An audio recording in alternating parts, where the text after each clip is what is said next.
6:33 Sunday night, a rare Boogie with the Bull Sunday night live at the Bull. Yes, Randy Rhodes, we're going live, and you're more than welcome to come and get the link, and you can join us if you want. Michael Anthony is on his way. Jerry Michaels was invited. Anybody in the Boogie Links group was invited. And, of course, the homeschooling mom herself, Jen Woodruff, was invited. Hi. Also. Hello. So, what do you have to tell people tonight, Jen? I just wanted to say Merry Christmas because it's the season. But I was excited to talk about a win for Israel, and that would be the death of the he's not a Palestinian leader, he's a Turkish leader. I don't know if he's a governor in Turkey or what he is. He's a military guy. And last week, let's see, his name is Hassan Bitmez. He's 54 years old, and he suffered a massive heart attack right after he said this will be first of all, he was really talking poorly about Israel, and then he said this will be a victory for Allah, and it was almost immediate. He stood up because he had chest pain, fell over, and died. And I thought, wow, if that was not obvious, don't talk Israel, don't praise Allah, the false god, and hopefully Biden picks up on this and is nicer to Israel. Well, I don't know. Hold on. Let's see. We'll kick this in. We'll get that in. America in Crisis. Michael Anthony joins us as well tonight. Oh. Hey. Jen, Happy holidays. Happy holidays. We had Jen. She was telling us about what's happening in Israel. I guess a Turkish guy. We don't know if he was the Turkish leader or just whoever, I guess, spontaneously combusted from a heart attack and died after, I guess. Okay, pardon me. Hi, Michael. There she is. Hi, so Jen. Jen, hi. Tell us again. The guy, if the was any bigger, it would crack. That's funny. Okay. Anyhow, so the Turkish military coordinator, his name is Hassan Bitmez, and he says to the Turkish parliament that this will be a victory for Allah, and then he was dogging Israel, and I don't know what else he said, some of their military plans, and immediately he got chest pains, and he stood up, and he fell over and died. And I thought, wow, if that was not an obvious word picture that you should not dog Israel, I thought it was cool because we always pray for the peace of Israel, and it was so obvious. Yeah. You know what? There's some real strange things here that I don't want anybody to overlook, though, either. Two things I could say real quick. Trump, Biden, both like the same thing. Very odd, where both of these gentlemen would see something eye to eye. But it's not even that. We have millions of innocent people that have nothing to do with this on both sides. We have a lot of casualties and deaths. And then we have a practice of ancient war that these people use.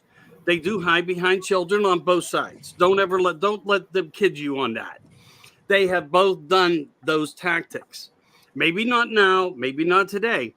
And then they talk about beheading, but I have not. I've sat back, I listened to people rant, scream, and rave. There's not one report out there that backs that up as being factual, not to say that things hadn't occurred.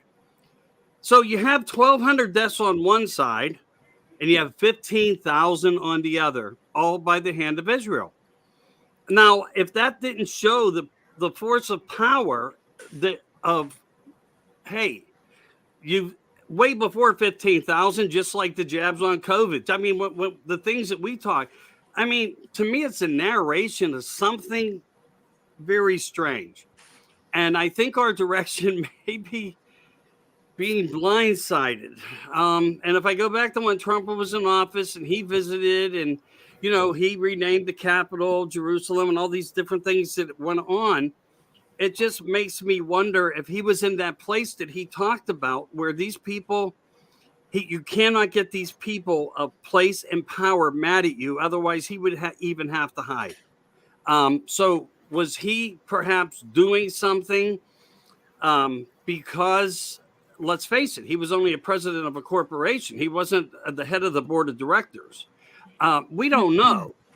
But when you do look at the casualties and the numbers of death, 1,200 to 15,000, I think your point got across, and you may need to take a different type of action. And then we have the other side of the story where we had close to 110 acts of violence towards us as Americans being over there. Right. And the fact that America's not saying that they're doing some of the bombing. Was Netanyahu thinking maybe inside the box as a well-established prime minister that if he dropped something that took out 15,000 people, that would be enough maybe to end this thing? I mean, I don't believe that Hamas was going to walk away and say, you killed 13,000 more people than we did, and just raise their hands and walk away. But could that have been what he was thinking? I don't think any of us can conclude anything on that.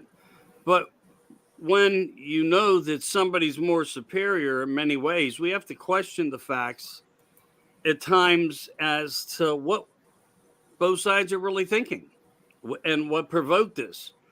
And I that's why I like to sit back and let some things simmer once in a while. And I'm not for any of this. I said people are the ones that suffer in these wars, not the elites, not the governments, not the leaderships.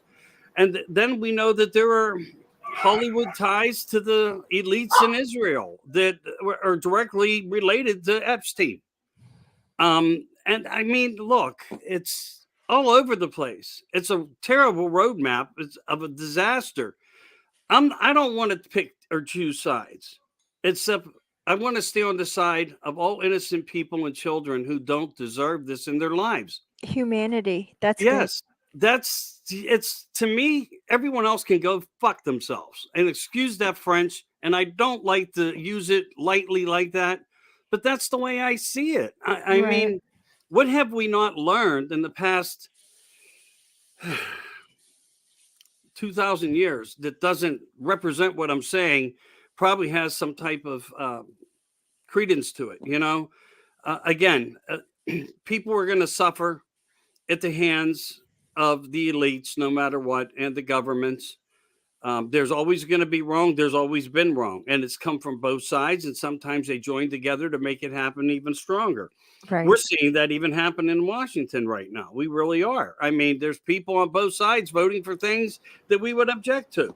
And it's always in the middle of the night, the same way Santa travels. I mean, but this is the facts. I mean, look, when I put up all these things about Christmas, I just want people, look, everybody deserves tradition. They deserve more. They really do. They deserve what they were brought up on if they choose to believe it. But hang on for 1 second. Let me bring in Jerry Michaels and give him a chance to at least say hello and any opening comments he might have.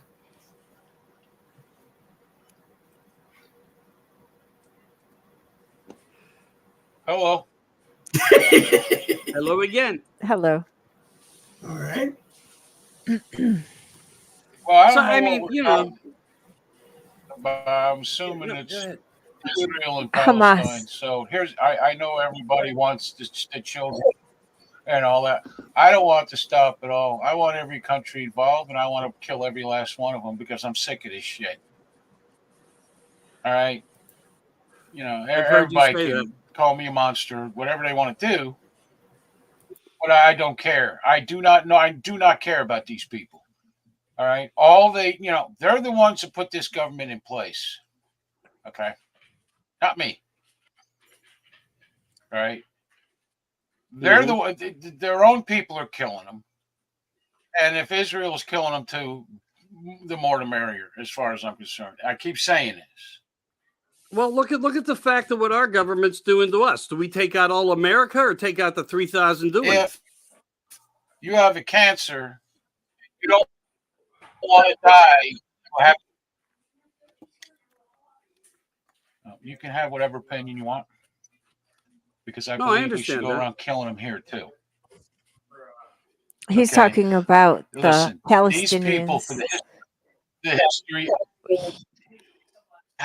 the history of this country, these people have done nothing but screw with us, and we keep appeasing them. You want to stop them? You want them to stop? Blow them back, Allah, and you continue to blow them back to Allah till there's very few of them left, and then you leave and let them fend for themselves and see how they like it. Because I got to tell you, I have no sympathy for their dead. Okay, I'm not the one who flew in there on freaking parachuting out of a helicopter and on motorcycles and weird looking cars and stuff. I didn't do that. They did. Israel didn't. They did. Killing civilians, raping babies. Okay, those are the ones I feel bad for. I don't feel bad for their kids, because their kids are being told to kill Jews from the minute they come out of the womb. And that's my opinion. And where's all If that you come still want from, me here, I'll Jerry? be sitting quietly at the top. I don't care where it comes from. I care about stopping it. I'll be truthful. I get that. I don't give a damn where I it came get from. what you're saying, and I as well. But there still will remain so many innocent. Is all I'm saying. And I do respect your thoughts and your integrity. It's better. It's better to kill a few innocents and get the evil out than to be worried too much about a few innocents and evil remains. Because that's what these things. These are not people; they're things, and they are evil. Okay. I'm good. I'm down with that. I mean, if that's your opinion, I'm going to back you on it. There's just so much in the world that keeps going around. I try to just promote the fact, let's not let us, as good, dignified people of the United States, not get lost in the bureaucratic bullshit that we do get lost within. Because I've heard people come on your show, I've heard people come on other shows, screaming, ranting, and raving, but there is nothing to back up a lot of what is being said. And look, I'm not saying that we don't all, we all come together, we all talk, but it's just sad that we've come so deep into this, because children, if anything, would only know what they are going to be taught. And I get where you're coming from when you say every last one of them. You must stop the culture somewhere. But we can also stop the wrong, the same as what we're doing every day. We post a meme, or we produce more information that shows prudence of what we're fighting against. It's no different for any other country. It's just, again, sad to say that everybody will, convict everybody, whether they're dead or alive.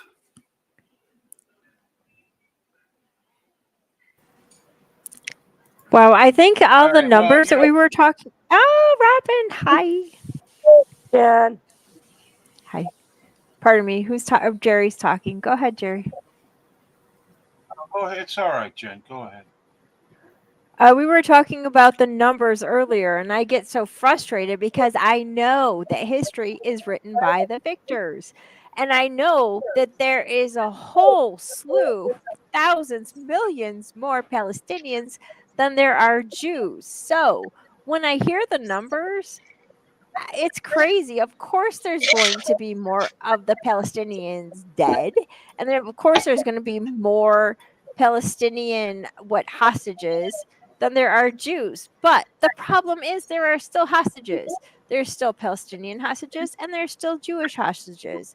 And the whole thing's frustrating. So you can't judge it by the numbers. I wish they did it in percentages. But then you still can't trust it because the numbers are always done by the victors. So whoever thinks they're winning is the one who's going. Who cares? we're in the Western world and we still care about this because it's a crime on humanity.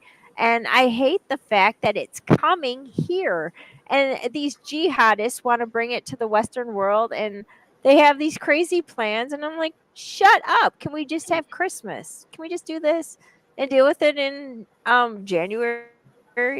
Pardon me. Go ahead. Hi, Robin. You go ahead. Hi, Jen, Dave, Hi, Gary. Michael. Yeah. That way. Hi. How you doing? Oh, Well, enjoy here's what the weather, Gary. I know. You've been dealing with this for over 200 years, almost 3.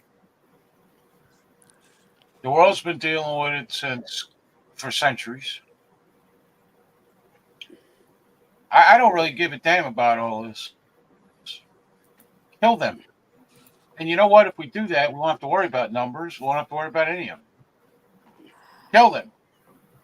These people want each and every person on the screen, everybody in the comments. They want all of us dead for no other reason other than we are not of their religion. Infidels. Okay? They teach Right. their children that women are second class. They teach their children to kill Jews and kill infidels, which is everyone else. You know, we can sit here with all the information in the world we want. That's the only piece of information we need. I don't give a damn how it started. I only give a damn about stopping it because our government is completely in bed with these people by letting them into the country without even knowing who they are. And if they do know who they are, they're still letting them in. Which means we, as American citizens, going to work, going to the mall, going to the grocery store, are all in danger. Okay? The problem isn't what should be done. That's simple. The problem is who is going to do it. And I hope it's Israel. It won't be, but I hope it is. And who is going to stop these politicians in our country from trying to rule Israel with the 2-state solution, which they don't want, nobody wants except the United States. Okay?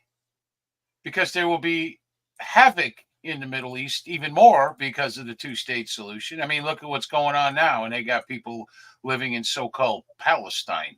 There's not even any such thing. And we sit here and we can analyze all we want. But in the end, it comes down to a very simple thing for them. Kill the infidel. And you know what? I'm one of them idiots who believes them. I believe that's exactly what they want to do.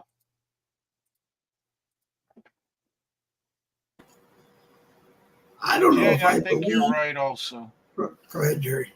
I think you're right also. I would just like to have one holiday where I ain't got to worry about being blown up, murdered in my sleep, or, you know, drugs or any. I just would like to have a freaking holiday. You know what I mean? It just be and you know, I have a fair idea that the government isn't trying to kill us all.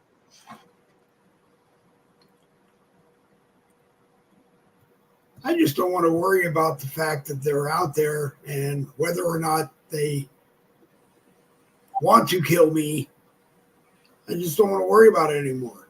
You know, and I mean, this is supposed to be a happy time of year for my Christian and branches of Catholicism friends, and we're at war again, or the world is at war again. And I don't know if it's going to stop. And I wish that we didn't have a resident of the White House who was sending money and getting money from countries around the world that probably have no desire to end any of this stuff, if not make it worse. You know. But then again, by the same token, I don't want our army to fly over and start dropping bombs everywhere and kill everybody else. I mean, maybe I'm the the idiot because I don't know. But Michael, Jen, I do. I'll tell you why. Because right now, today or yesterday, our ships are taking drone attacks every day, it seems now, from Yemen, financed by Iran. Okay. We are already in it. We're just not doing anything about it. well, my response to that, This is honestly, not a is that state problem. This is not an Israel problem. This is not a United States problem. This is a worldwide problem. And it has been put upon us by Western politicians who, for whatever reason, want to ruin the world. right. And if Biden sent our ships to the Mediterranean and parked them as a show of force and didn't think that everybody who can is going to take shots at them, then I don't know what to do. I mean, but I'd be the first one to tell you that, hey, if we're a sitting duck out in the Mediterranean Ocean and somebody's shooting at us, we got all the right to shoot at them. But I think that's what they want. So I don't. Jerry, should we have not sent our ships there? Should we have just stayed out of it? No, we should send the ship. We know where they're coming from. We should send the ships and bomb the shit out of their cities. But we don't. Okay. They knew exactly what was going to happen if we went there. Okay. They knew exactly what was going to happen. And this is the response we get. One of these days, these drones are going to get through. Law of averages, whether you like it or not. And then we're going to have dead sailors, dead Marines, and we're going to have a brain dead guy in the White House who's going to start saying it's not all Muslims. Well, I got news for you. It's every last one of them.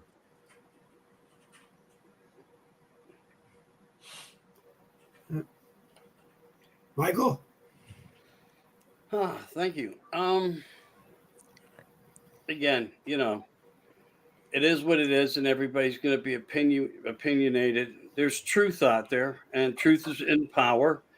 And we may not find out what this truth is in our lifetime, but we can all hope for the best, that everybody gets what they want out of it, same as we can for Christmas. So I'm just gonna walk from this topic because I could bring up a lot. I could bring up a fucking hell of a lot. And it's not worth it because everybody's going to remain in thought, and I respect that. So let's talk about everybody's favorite potato dish for Christmas. Lockies. Wow. If everybody wants to have a great holiday, let's make it one. Let's talk about Okay.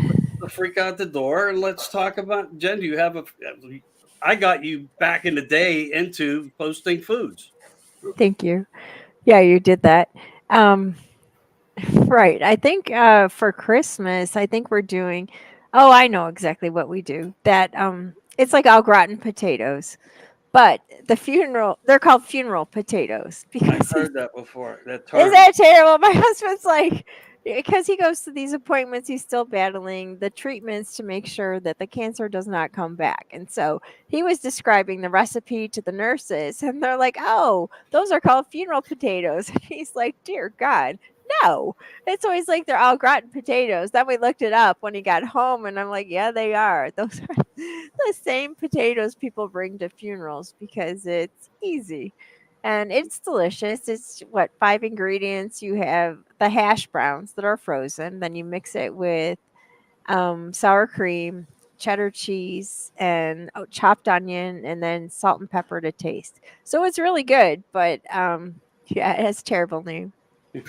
No Campbell's product in there? No. I I heard once upon a time, and I'm just saying, I believe I heard this, that they added some type of soup mixture into it, or maybe it's a different type, but very similar to the funeral potato. Wow, probably. I think I know what you're talking about. It was cream of mushroom, They put that stuff in everything. Yeah. Yeah. Cream and mushroom soup. Cream of It's so mushroom. funny. It's almost like it's a fix. I know. It's funny. Go What's your ahead, Mike. favorite? What's your favorite recipe, Michael, on Christmas? What do you look forward to? On Christmas, me, I never know what I want.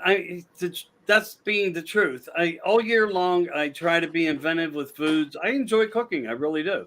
Oh, great. 99% of the past 40 years of my life with family and so forth, that's what I did. Now my son's kind of like taking that over. He's doing the same type of things, but I mean, I love a good prime rib. I love a filet mignon. I mean, there's things that I like. Who wouldn't?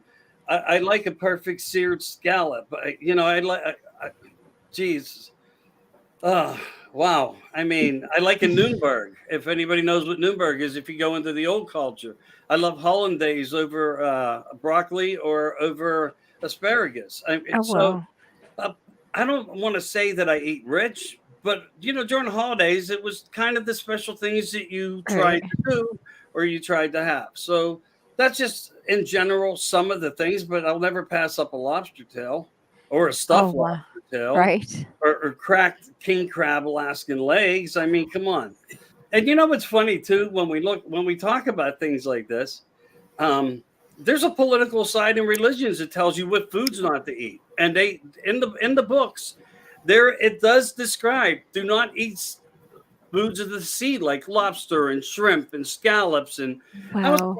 when I came across that years back, I looked at it and I thought to myself, oh my God, man, I'm defying I'm killing all the the integrity of what I was brought up on.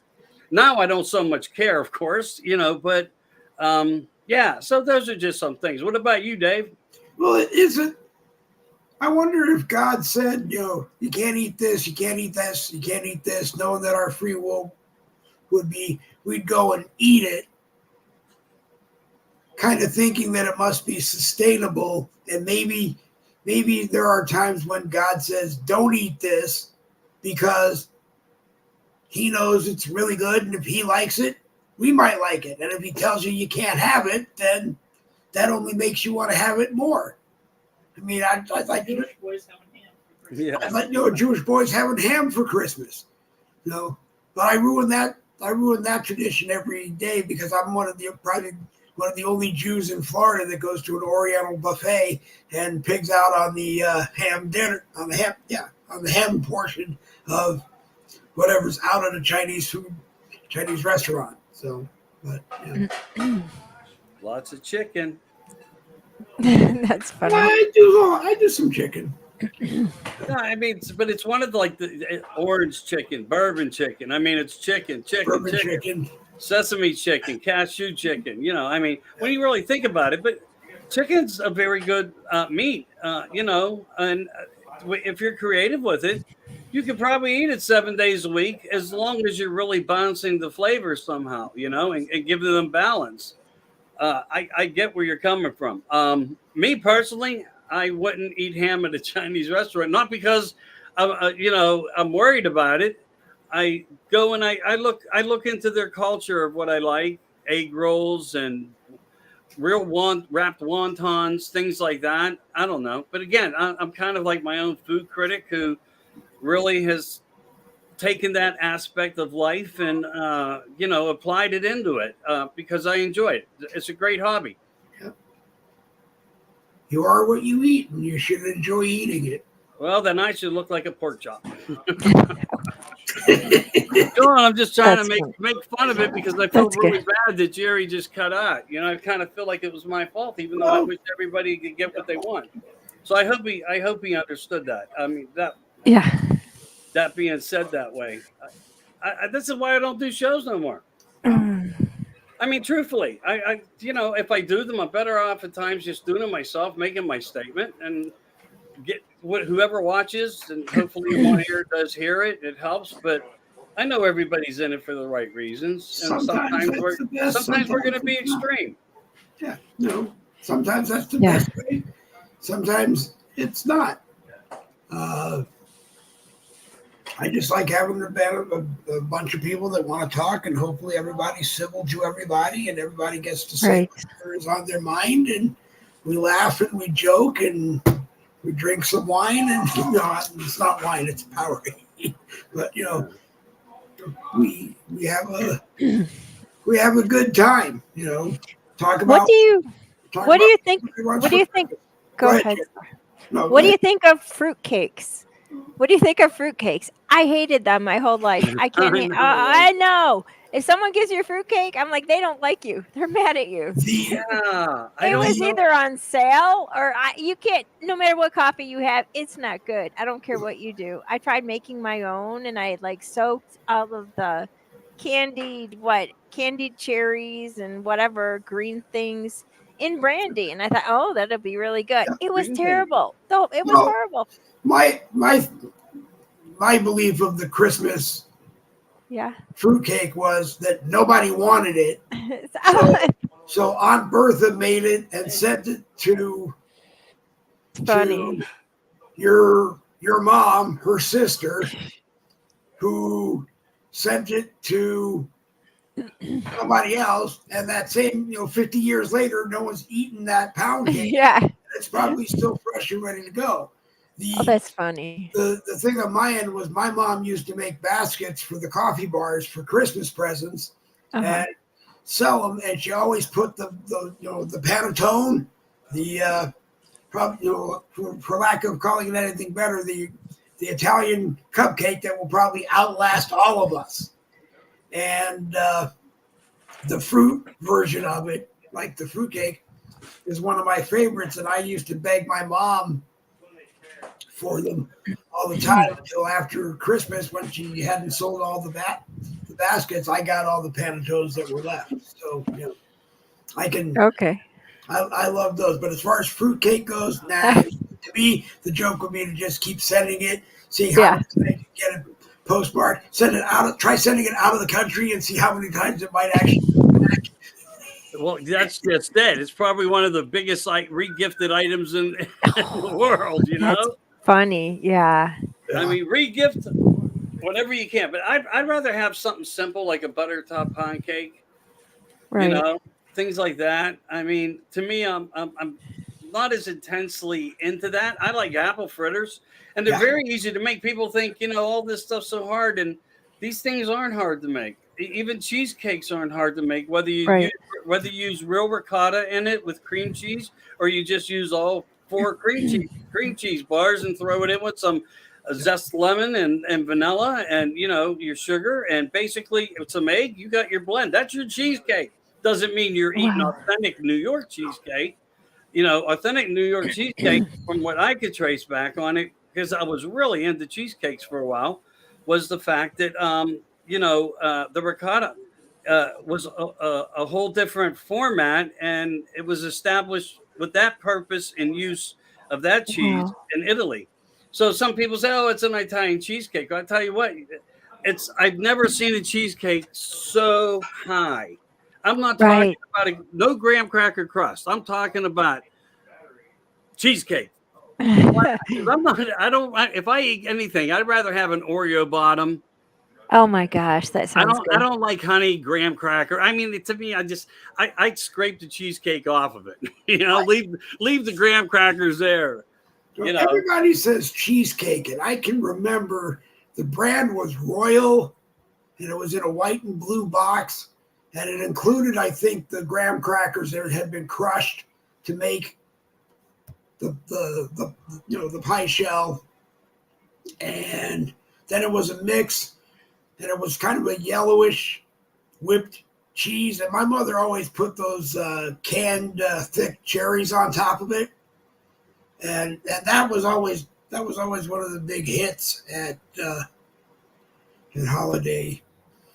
Yeah, and you don't even, you can make that without even baking that if you use puddings. You can substitute puddings into it, and it creates that gel effect, and it pulls it all together nice and tight. Right. Some people do add a little cornstarch. See, I do know my shit. I could keep going and going when it comes to food and recipes. But That's that's one awesome. of my favorites. Then again, though, I'll never pass up, a chocolate cake. I mean, that's something I think sticks with everybody too. Who doesn't like? Well, some people I guess wouldn't like chocolate cake, but uh, we're talking about my favorite things. What else do you like, John? I love chocolate cake. Have you noticed that if you don't put water in the mix, but you use coffee, it's amazing. It is so rich. Yeah, So that's good. crazy. My daughter taught me how to make a coffee cheesecake. You could barely taste it. It was like a hint, but at the end of the flavors in your Oh, that palate, it would just you'd have mouth orgasms. It would just it was that explode. good. It would just That's explode. awesome. Stay tuned Wow. for Michael Anthony's mouth orgasms coming soon Yeah. on Boogie with the Bull. I could probably give you a Gordon Ramsay version of Wellington and Oh so my many different gosh. things that he's Oh, God. notoriously known for. That I'm older than him, not by much, but I mean I worked with the best in Pittsburgh. The Park Shenley Awesome. was the most prestigious restaurant in the United States of America. Oh, Anybody wow. that came through Pittsburgh that was anybody ate there, and I was a chef there. Yeah. So I wasn't the first head chef. I wasn't nothing like that. I believe I was third line chef in control. But I mean, foods like I used to say to everybody, even on my shows when we would talk, if food brings people together, Right. It- Right. you know what I mean? It could Yeah. stop worse if people No kidding. You're approach onto things something. differently. Let me Yeah, just he interrupt just- for a second. Stephen, if you want to come on and talk, we just threw it open now, and it's We're on to holiday food. It's talk good. and the round table, everybody. Yeah. We're waiting for the coffee to get served, or hopefully you brought your own. You're more than welcome to come on. And Cheers. if we venture back to politics later, we do. If we don't, it's just Oh, feel free, do what you guys want. I just thought no.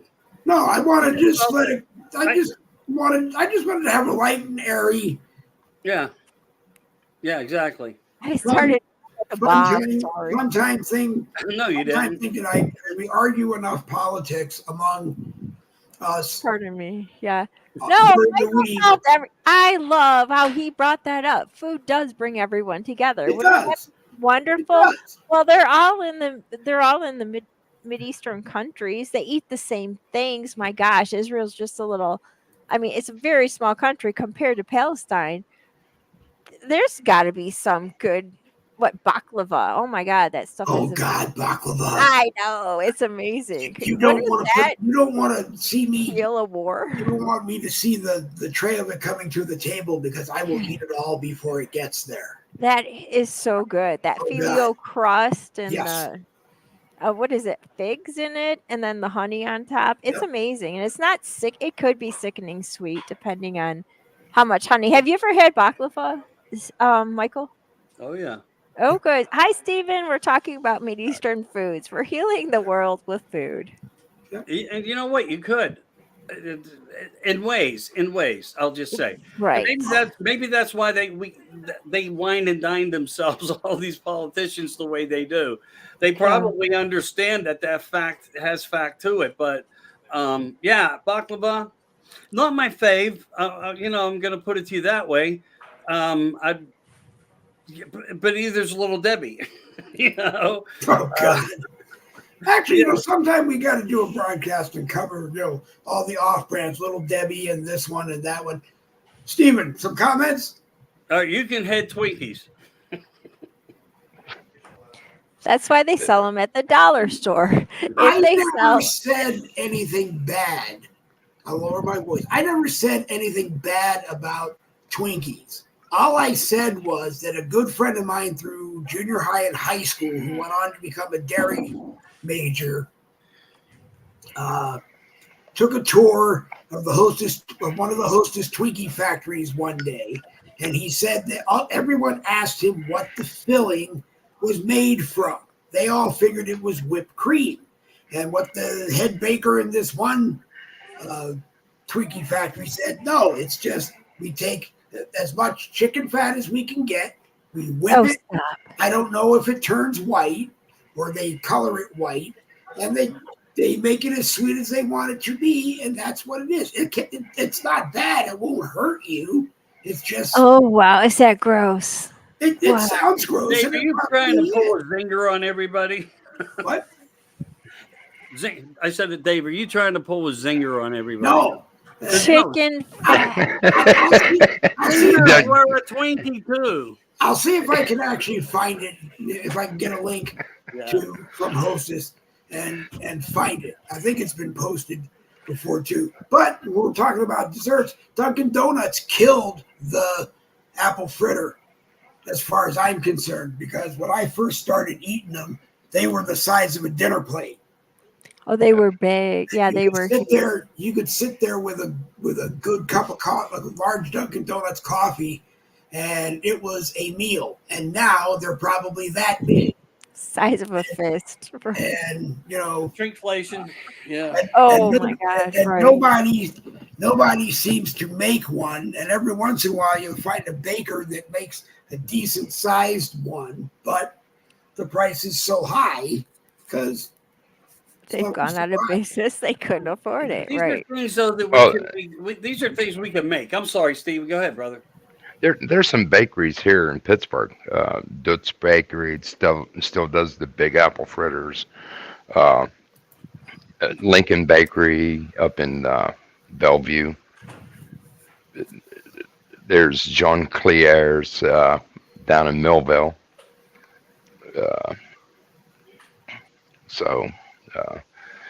Yeah, I just wanted to come on and explain why I'm taking a break from doing any live shows with anybody. I thought I explained myself on the American Rebellion chat group. After Friday night, I'm a little perturbed with Jerry and how he handled that. He didn't even handle it like a man. He just cut me off. He didn't come to me personally and chastise me or nothing. He hasn't responded to my apology on his personal message, and that's a bully mentality. My wife and I discussed it. It's best that I not participate on live streams. I do feel that my participation is no longer needed with the American Rebellion, or wanted, for one. Okay. And I just want to wish everybody here a Merry Christmas and a Happy New Year. When it comes to Christmas foods, I like it all. But when it comes to desserts, I have to make them from scratch. Have to. Chocolate cakes, donuts, fritters, got to make it all from scratch. I don't like the store-bought crap. And that's a great tradition. Thank you for saying that. That's my point to everybody in America. We don't have to always pay absorbent prices for what we can create at home for pennies on the dollar, especially with the shrinkflation and the economy as it is. I apologize. Continue. Yep. Well, see, here, especially with the baking, especially if it calls for powdered sugar. You go to the store, you're spending what, $2.50 to $4 for a bag of powdered sugar. Mm-hmm. All you need is that 99-cent bag of sugar and a blender. You can make your own powdered sugar. That's good. You can't get me talking about powdered sugar. There was a story that almost got us thrown out of college. It was funny, but it almost got us thrown out of college. But Stephen, I did want to thank you if you read the last blogatorial message that I wrote you. We adopted a group from Michael Anthony that is called Congressional Accountability Committee, and I want to talk to you about being involved in it. I'm done, okay. Dave. I'm done. Right. I have my own fight with Washington, D.C. Okay. I'm just done with doing live shows. Well, this isn't a live show. This is a group. No, I'm done with groups. To find people that I'm done. Okay. Okay, I'm done with groups. I've got my own thing with the Oath Accountability Agreement Act, trying to get it into law. I have a whole team of people working with me on this, and we're nationwide, the team. But as far as groups doing live streams, this is the last time you'll see me on a live stream for a while. Okay. All right. Okay. I would just like to say that I think I started this whole problem accidentally, and because I was talking about some resident that we have in Washington who was, when he was doing his dictatorship thing about the jab, and I called him dictator, and he said a totally appropriate comment about him, and I think, actually, I know the reason why he just abruptly shut off your feed was because there was a woman listening who was um, assaulted, and it's like she relives it all the time every time we talk about something like that. And so it was not about you. He was not mad at you. I think he was just done. And the fact that he hasn't responded to me personally. All right. It's a bully move. And listen, I'm a great deal older than him. I do command a certain amount of respect. And if he doesn't want to show me that amount of respect, then fuck him and fuck the horse he rode in on. Okay. Well, Well, welcome go ahead, Dave. Then let me interject. Go ahead, Jerry. Excuse me. I'm sorry. Go ahead. What did you call me? Don't even insult me, man. Listen. Okay. I'm joking. I try to make everybody laugh a No, little bit. I was like, oh crap, here we go again, and I didn't do it. Just know, Steven. Hey, look, just know, Steven, that I'm the youngest guy in this live stream crap here on Facebook, and you're always welcome, because if somebody's going to upset somebody on Facebook, it's going to be me, and I want you to be on the broadcast and a part of it, showing me how to do it the right way. Yeah. You know what? I have all the utmost respect for Jerry, and Michael, Jen, and you, Dave, and everybody in the comments. I've had a great ride with you guys. I've thanked everybody for allowing me to be a part of their life while my participation with the American Rebellion lasted. I will continue to watch the show, but I will only do nothing more than comment. And if Jerry wants to ban me from the show, that's fine. You know, it's no skin off my teeth. I have real life fucking things to do. I know. Yeah, that's a good point. We do and people do tend to forget that they don't know everything in the circle of one's lives. Like me, I mean, I am going through a lot, but I do try to stay involved. I do try to promote healthy knowledge to people, or facts of knowledge to people, or facts that they should research into something to get more knowledgeable on certain scenarios. I try to stay involved somehow to always show support to the people, because again, it comes down to the children and the future and who our leadership will be in 20 years from now. And I hope it's not by children, because that's another thing that's terrible to look upon, where people take the age factor and say he's just too old to run a country now. In some cases, those facts are going to be true, but you could also be a moron at 35 running against an opponent who's 70, just because you have a whole different ideology of what you believe in, and it may not have anything to do with really running in America or any other country in the world. So we're going to always, have a little bit of conflict. And I think the strong is people like us that have stayed through the battle, through the thick and thin. And we're not going to give up and just quit. I mean, I hear where you're coming from, brother. Steve, first, let me point out to you, Crazy Horse, I did not see this show. I didn't get a thing for it. I wanted to watch it. It never came. I was told, I think by Dave, that there were storms and stuff in the air, and I just figured, okay, that's fine, because there's times I can come in, there's times I can't. But I feel bad when it comes down to that, because I feel like I had an episode or a regurgitation of puke come up through, tonight, just because of a different evaluation of opinion and fact.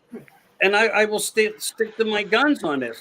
It doesn't matter where you're from in this country. You may have a certain belief that's different from others. Some people across the street from you may say there is no God, but over on this side of the street, people are saying there is a God. And there's always going to be an indifference. But if they're a good person, I'm never going to challenge them. If they treat me like a normal human being, I'm going to just give them the benefit of the doubt as to who they are and let them believe in what they want. Because I think that's part of the constitutional freedom. But I think, this was, it's like you said at the beginning, Michael, before Stephen came on. If all I wanted to do was preach my own, and if you go back and look, there's about a year of me doing 3 hours of just spouting for 3 hours. If that's all I wanted to do, that's all I would do.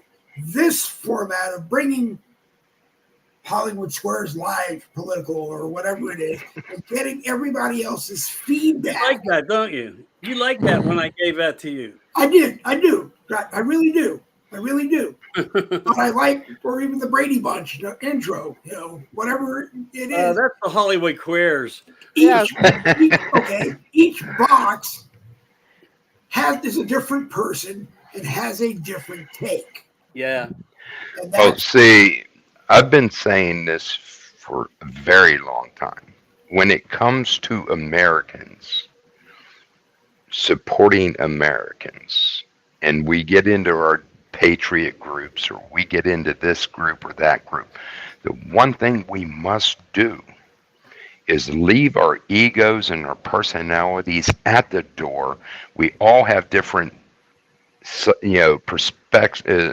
perception of what's going on, what needs to be done. We need to leave our egos out of it. Right. Okay? Because the main thing here is we should judge each person, each individual, by their character and character only. Okay? Because somebody might not have the same belief as you or I, but they're a good person and they want peace in their communities. They want a strong community. They want strong families. They want a government that is ran the right way. Doesn't mean just because I check their character, and every once in a while I'm guilty of this. We're all guilty of this. We allow our egos to be so fragile that we get upset with people over their idea of how things should be done.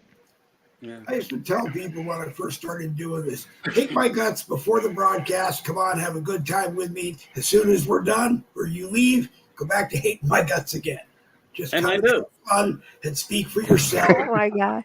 Because you don't get 2 points for honesty.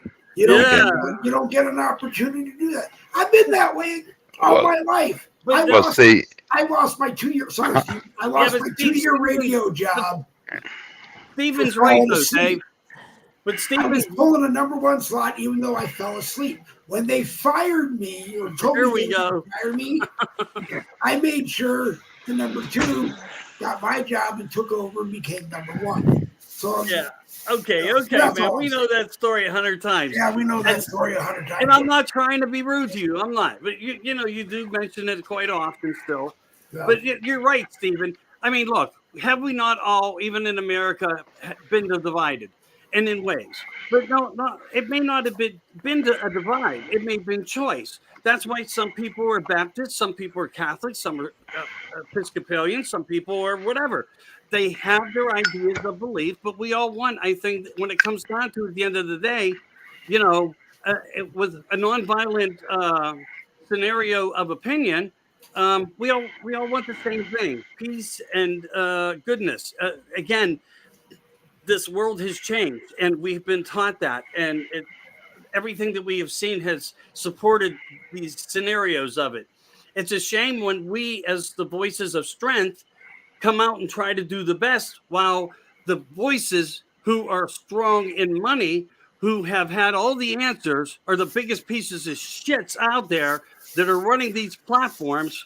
And I could go off on like 15 names of very strong people that been somewhere, knew someone, been part of the White House, been here, been there, and all they have done was, in the pursuit of betterness, lied to the American people in order to keep a platform growing. If that platform grows, so does their pocket. Nothing more. But yet people still fall ill fate to these egos that these people live within. I don't believe that anybody, and I'm talking about military versus others out there that talk subject matter, are any better than us, except knowing that they had a narrative of how, and a conception of how to make money off a problem that existed on America. And that's what a lot of these strong people did, male and female, bald-headed and not, military and militia. And that should give you a big clue to some of the people that I'm referencing, because they're out there pushing gold, they're out there pushing Bitcoin, they're out there pushing books, they're out there pushing narrative. And all it's doing is giving them more strength in their platform, but it's not giving us any resolve. They all had the answers, and they all look like jackasses, just like I said they would. Yep. Well, here's where I'm at. Okay. Hold on. You know my fight. I have said my fight is in Washington, D.C. Right. Okay. I'm no longer interested in waking the sheep up. Gotcha. I'm interested in strengthening the lion pride. Because once we go weak, I'm sorry, no strength in the pride, you die. Okay. Right. Jerry's back. You give Jerry a minute, two to. Can I ask him a question real quick about this fried go ahead. chicken? You should have your time, Jen. Go ahead. Thank you. We're talking about food because we pissed everyone off and we've lost 2 guests. Something like that. Yeah, but I've done worse. I just wanted to ask you about your fried chicken because I'm jealous. What kind of oil did you use? Who, me? Jerry. Oh, sorry. He makes fried chicken very well. In a skillet. It's a cast iron skillet. What kind of oil? Do you use peanut oil? Do you use vegetable oil? Vegetable. All right. Okay. Here's the deal. I left before because my wife called me and I had to go do something real quick. I wasn't pissed off at anybody. Oh, good. It's not my fault this time. All right. It's okay. You can believe whatever the hell you want. I've been listening for the last 20 fucking minutes. I believe you, Jerry. And as far as answering you, Stephen, I've been trying to put some words together in my head in order to answer you intelligently instead of what I want to say. You have done the same crap on my damn show more than once, 3 or 4 times since we've been on Rumble, and I've told you each time not to, and each time you have apologized, and each time you continue to do it. So your apology ain't shit to me. Okay, well then fuck you, Jerry. Fuck you. You couldn't say it to me like a man. Here's the deal. Okay, and you want to fucking disrespect me? Fuck you. Fuck you, you bald-headed fat bastard.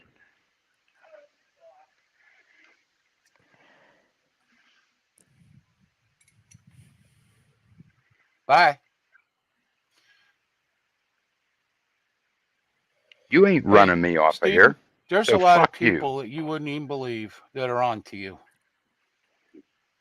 There's a lot of people that are on to you, Stephen. There's some that's not. Okay. Whatever. So don't play games. I'm not. Yeah. You call me a bully? You've got to be fucking kidding me. I have allowed you to come on, take over my show, more times than I can count. You get interrupted. You get pissed off at everybody who interrupts you. You give orders to other people because they got feedback. That's not your damn job. And I let you get away with it when it was pissing off everybody. So don't come on here with your holier than thou bullshit like you're somebody. We're all a bunch of fucking nobodies, and that's the way it is. Now, Dave, I sincerely apologize for this, and I don't think no, you're okay. I will be coming back on anymore. You have a good night, and I wish all the luck in fucking world. Thank you. All right. Well, I don't know. You know, things aren't supposed to work out like this, David. You know what I mean? They do. They do. They do. They do. They do. And I can I can understand at times where, you know, I have. Look, I'm not getting on you crazy. There were times I seen that there were like the dogs barking or Dave, can you shut off your mic? And I think people do try to bend the best that everybody can. But you know, it just saddens me to see that, because we are the nobodies that are making something happen for America. We are the truth that stands behind citizen journalism. You know, I said to Jen in phone calls where I would call her and just said, you know, the truth is, you're going to have to fill the shoes of the ones who leave, because it's important that someone stays behind, learns, talks well, and she's been phenomenal about it in many ways. Because like you, I've done all I can do for America. Right. What I said in the beginning was a layout of what to kind of expect in many ways, and preached. I'm tired of talking to myself about it. I really am.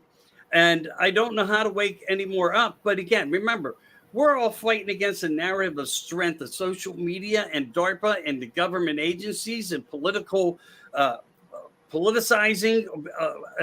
and white supremacists and all this bullshit to double down on us. You know, it saddens me terribly, you know, because now we have mayors in cities who are having a no white admittance holiday Christmas party. And that's going on. We have 3 cities that just did it, Boston being one, who just did it, where the mayor said there will not be a white person attending my party.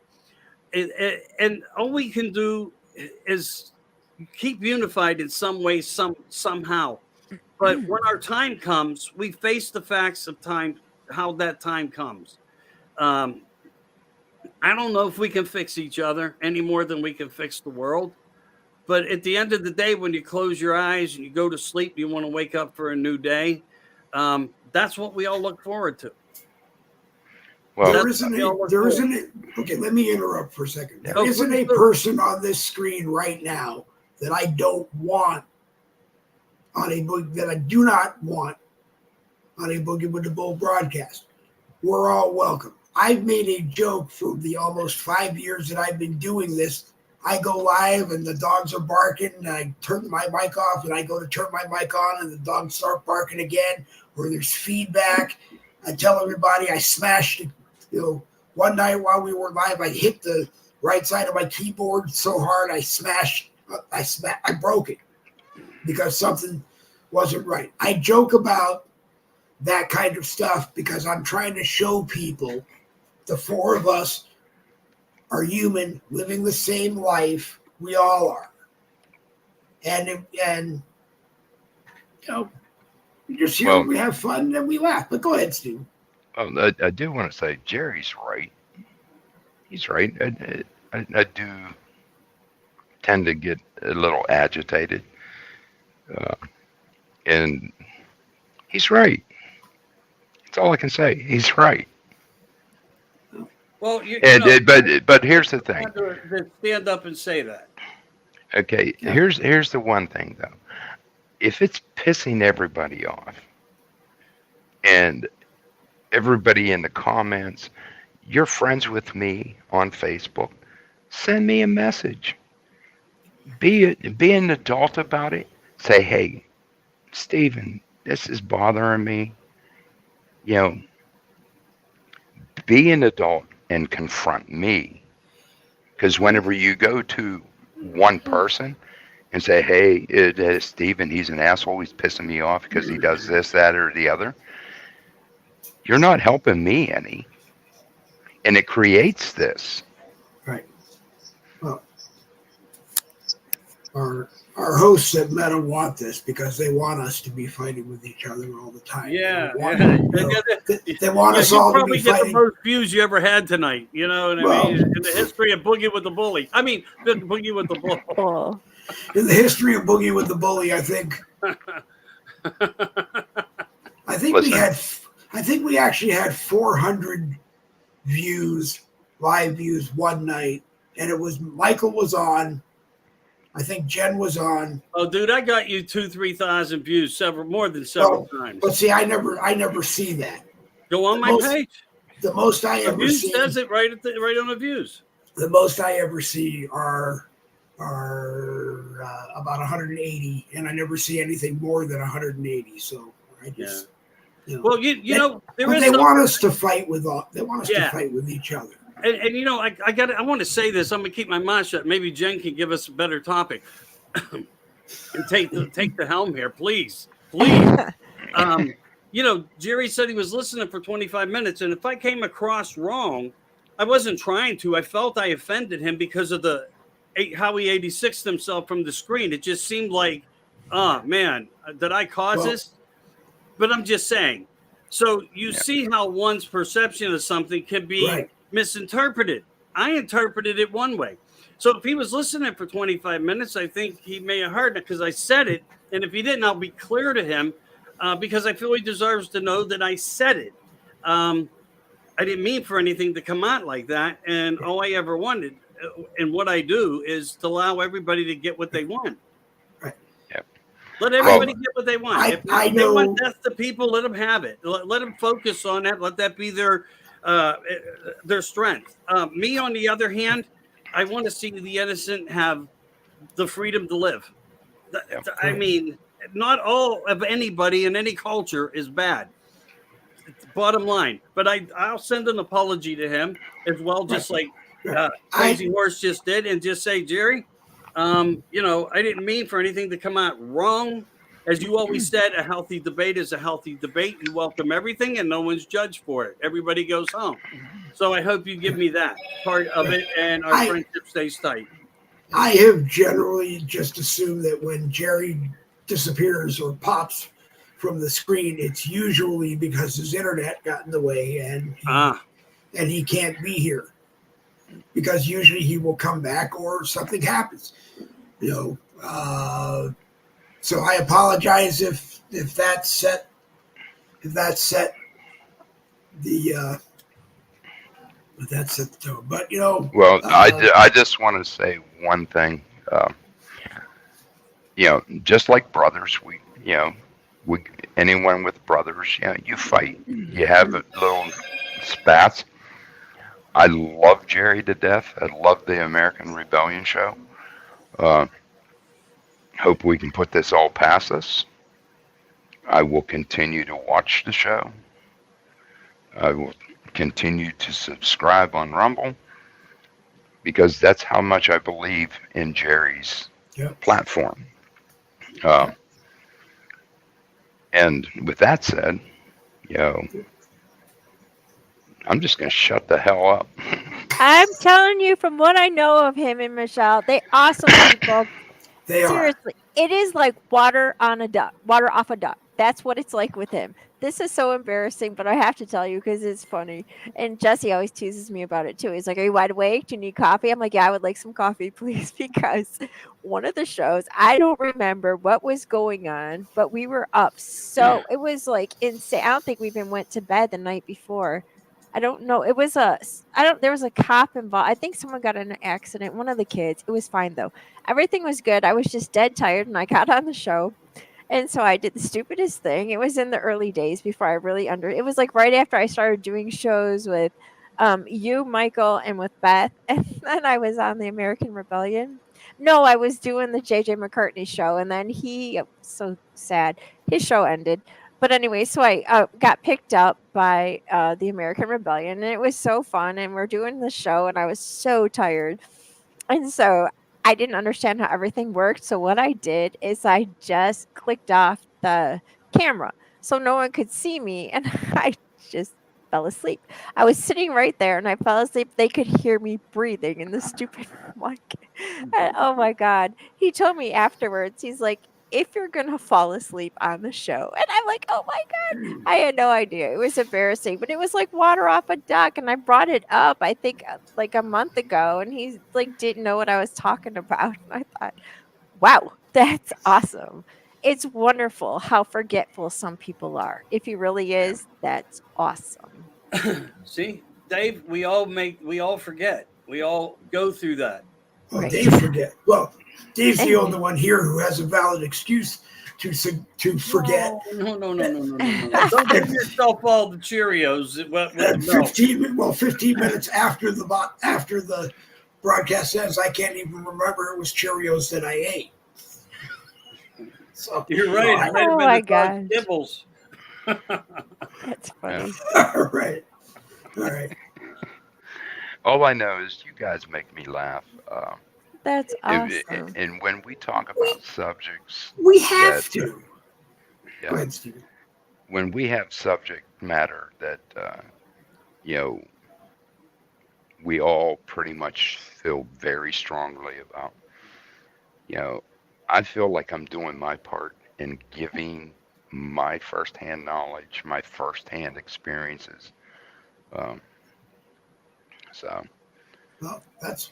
Thank you. I apologize once again, but that's why I sent you probably that 14-page blogatorial message on the congressional congressional accountability committee group, only because when Michael is, as people know, Michael is retiring from his groups, and we fortunately have become the adoptee of them, and I'm glad that we did. When that one landed in my lap, you were the first one I thought of, thinking that you talked to Jim Jordan, you've talked to this one, you've talked to that one, and it wasn't that maybe you can get them on. It was just that you're in the knowledge and you're there and you're talking to them, and if you're writing a blog every couple of days in the group, you're sharing your knowledge. But I understand. I mean, no one needs to spend as much time as we do on this stupid thing that we call Facebook, but we do. And No, I love what you said about laughing. That's our strength. Yeah, that is my only strength, Joy. You have to laugh. I put the silliest jokes up on my webpage on Facebook because it's funny. I have to accomplish something in real life, with a website or with the kids or teach them. After chemistry, I'm like, dear God, I need to see a funny dog meme because I am going crazy. But that's your strength, Joy. Jen puts up some of the funniest posts that I have ever seen she's been around groups that I've been in for the 15 years I've been here. And I hope I got her back today, because someone put up a picture of what looked like an elf on the shelf that had swallowed bubble gum. And, those are funny. It had gas. It was terrible. I don't want to talk about it. We won't discuss where the bubble came out. But I mean, I fell over laughing. Laughing when I saw it and said, I got to send this to Jen. Thank you. But it's fun. And if you can't laugh at yourself, then you can't laugh at anybody else. And coming in right there is Stephen Palmer, who probably has been watching this broadcast tonight and laughing hysterically at everybody involved. No, actually, I missed a lot of it because I've been in a meeting and dealing with it. I just walked in the door and I'm making me some deer burger and figured I better join in with you guys before it got too late. Awesome. Well, as far as groups and stuff, like I said, my wife and I discussed this. It's time for me to step down. Okay. and step back. Because when you're getting visits from the alphabet people, Yep. all the time, maybe it's time to just take a breathe, take a breath and step back. Right. I think the first time they ever showed up at my door, I have to say, is I'd probably just unplug every computer I had, stack them up, buy a sledgehammer, or beg my wife to drive me to the hardware store, buy a sledgehammer, and that would be the end of it. Because once any government agency, and I'm probably the worst one to say this, but once any government agency crawls up your rear end, as my father used to say, regardless of how stupid or how serious it is, even after you clear it up, they just don't leave. No. And I did something stupid in 2014. I was driving for Uber, and we always did our taxes by the end of December, so that we could get our refund as quickly as possible. And I forgot to put a W-2 in 1 year. And naturally, the IRS doesn't find this out until 3 years later. So they whack you for all kinds of interest and this and that and the other stuff. And but like I said, once they crawl up your butt, they don't leave. You're on the mailing list. You're Right. You're on the mailing list. I'm still waiting on my Christmas card from them. Don't hold your breath. Don't hold your breath. That's funny.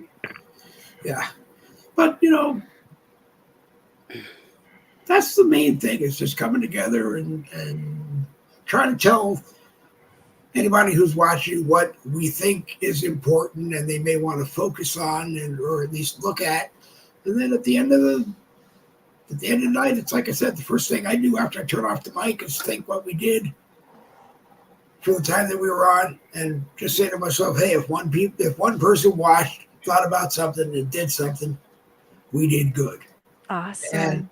And I'm a firm believer, and I've probably said this before when Michael was on. I know I've said it when Steven is on.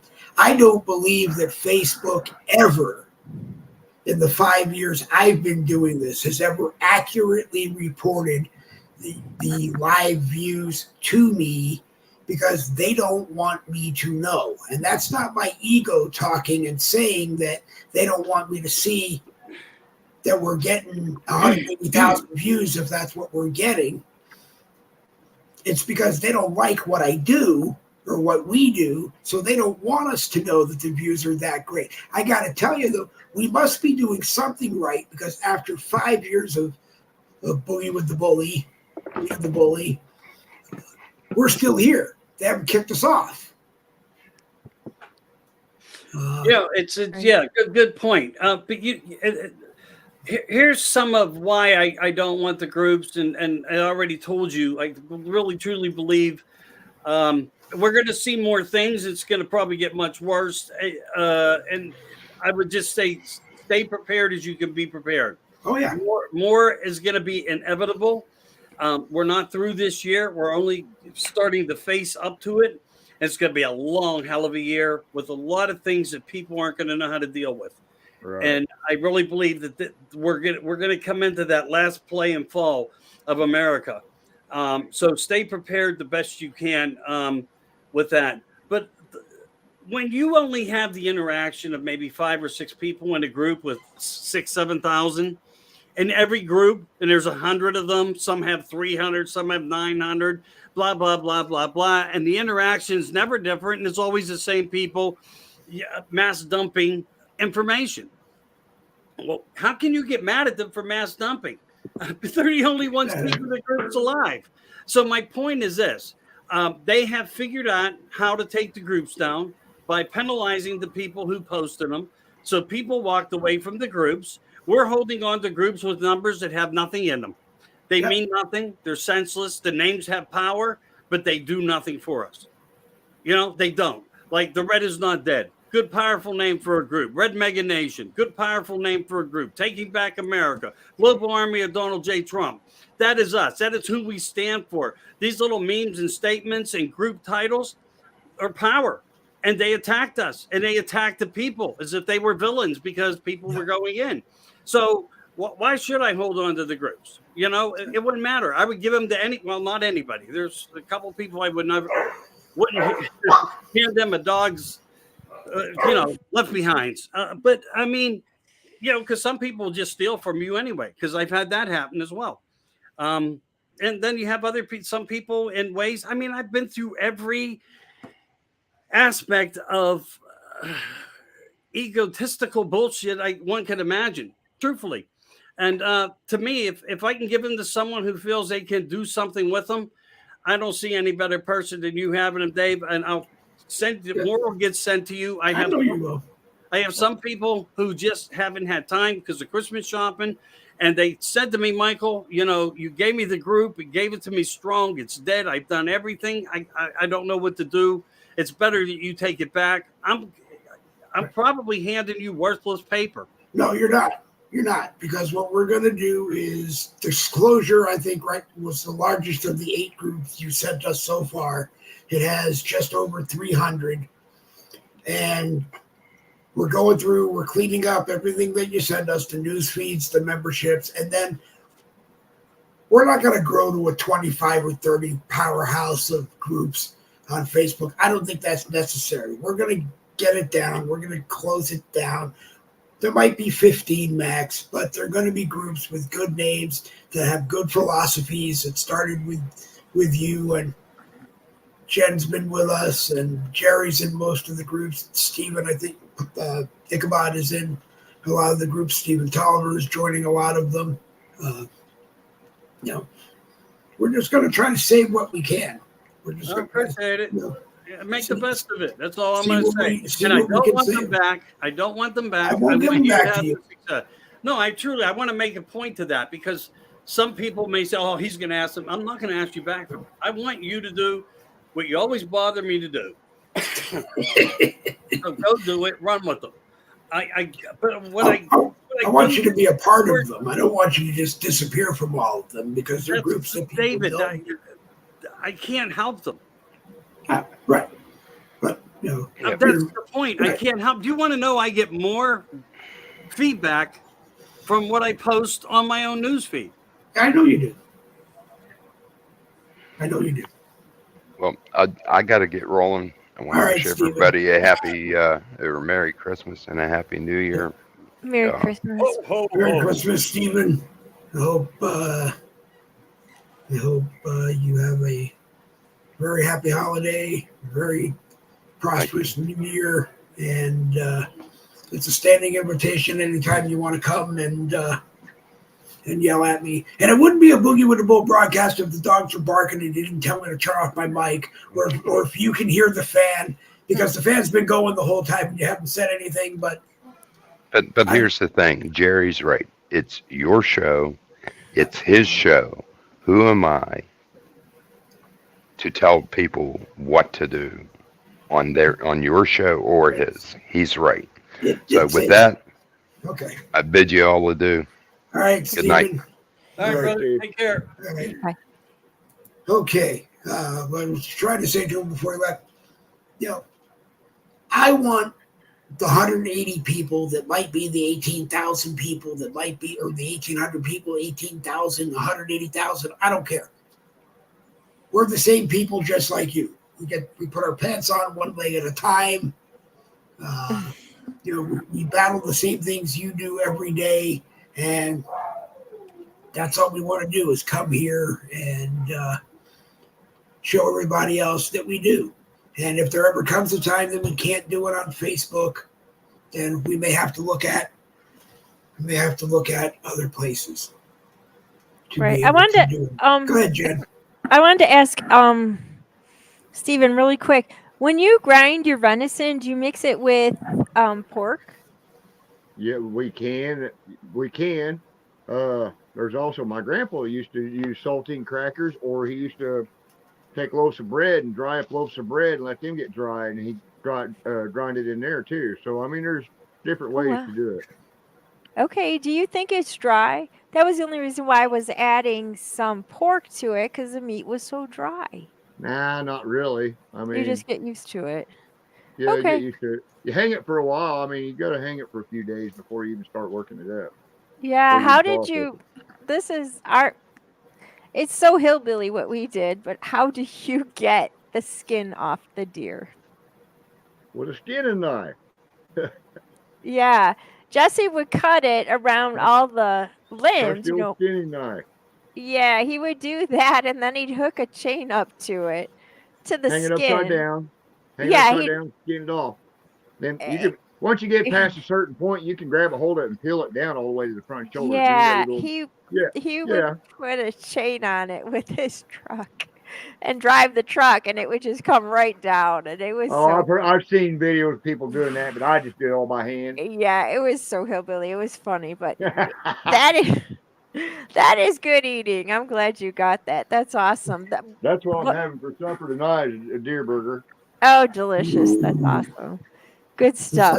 like I told you Thursday night. I told Steve, my brother-in-law, I don't remember how long ago it was, but up in Massachusetts, and I think it was roadkill that he had just gotten, but he marinated it all up and Venison? we were over for a cookout, and he made venison tips, and I didn't know Well, that's what they were. Oh my God! Like I said Thursday night, it was one of the best steak tip dinners I had ever had in oh my wow. That's entire life. good Very, stuff. very good stuff. Tender. It was really, really I've good. never had any good luck with it. No? No. Tastes like swamp meat.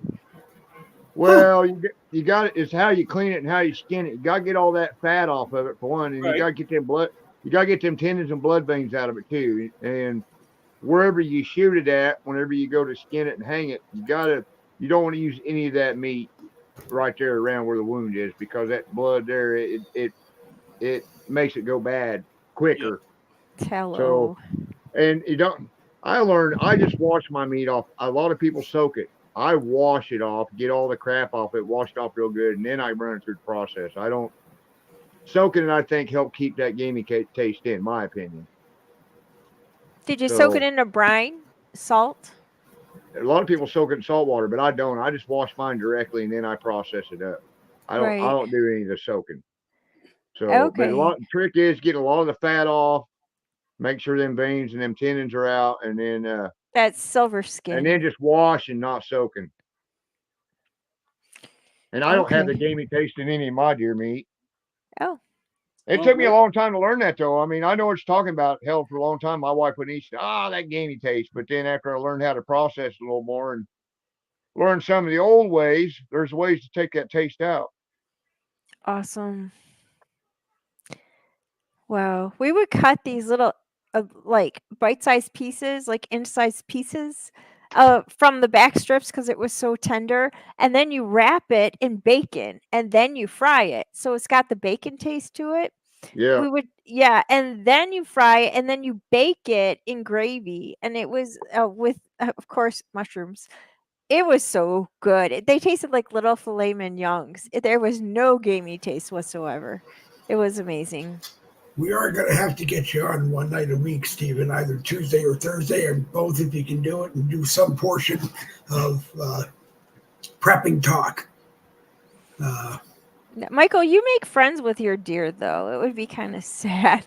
They come to you when you go outside. They walk up to me. I know. I'm like, I don't think you could have venison. That would be sad. Well, all I'm saying is I have, and making sure all the fat's off, and that there's no coagulation from blood or injury on it. I've done all those things.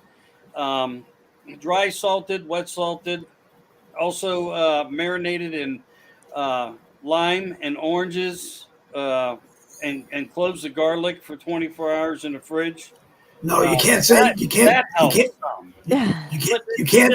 say marinated in garlic on a Boogie with the Bull. It gets me all confused. I start thinking that we're talking about the Department of Justice.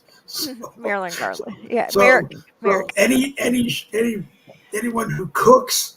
It's a code name. Food, yeah, if you say marinated in garlic, I'm going to immediately start thinking about our Attorney General. All right. Well, I'll say urinated. That's funny.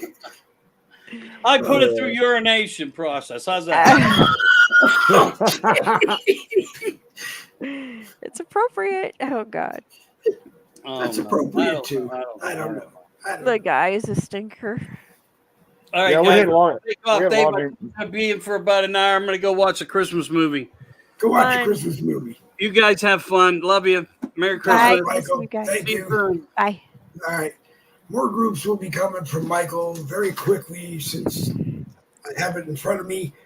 Conservatives Worldwide Congressional Accountability Committee, Friends Who Like Red Flag News, New Republic News 2023, Disclosures, The Red MAGA Nation, America in Crisis, Political Outrage. Those are the 8 groups that are coming, that are in the process of getting cleaned up. And some of them, like I said, some of them will work out, they'll be keepers. Most of them have Michael Anthony's broadcasts in them. If you go back and troll the newsfeed, you'll find the most recent one. Keep going back and you'll find more, and you can watch them all. Make sure you do, because if you miss some of them, then it's your own fault. And when Jen passed the test for him, you won't pass because you didn't study.